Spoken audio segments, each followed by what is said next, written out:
জীবনের প্রথমবারের মতো 4 বন্ধু মিলে লং ট্যুর দিচ্ছি। কোথায় যাচ্ছি বলুন তো? কোথায় আর যাব? বরিশাল থেকে কাছে হচ্ছে কুয়াকাটা, তাই আমরা কুয়াকাটার উদ্দেশ্যে সকাল 5:30টায় রওনা দিলাম বরিশাল থেকে। আর 4 বন্ধু কে কে বলুন তো? আমি, আমার মেয়ে, আমার হাজবেন্ড আর হচ্ছে আমাদের এই বাইকটা। এই হচ্ছে আমরা 4 জন বন্ধু।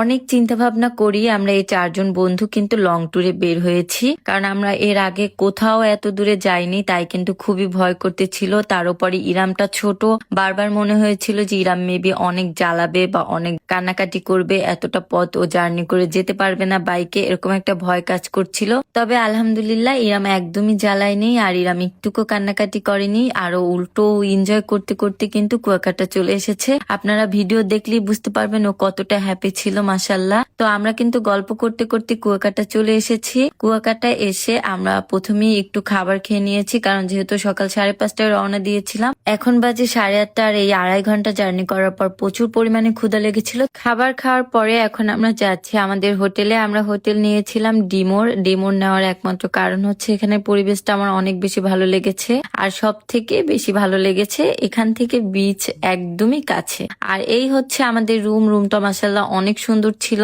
আপনাদেরকে পরে একটা রুম ট্যুর ভিডিও দেব ইনশাআল্লাহ। এখন আমি খুবই টায়ার্ড, তাই 1 মিনিটও ওয়েট করিনি, সাথে সাথে শুয়ে পড়েছি, কারণ এখন ঘুম দিব, তারপরে যা করার করব। আল্লাহ হাফেজ।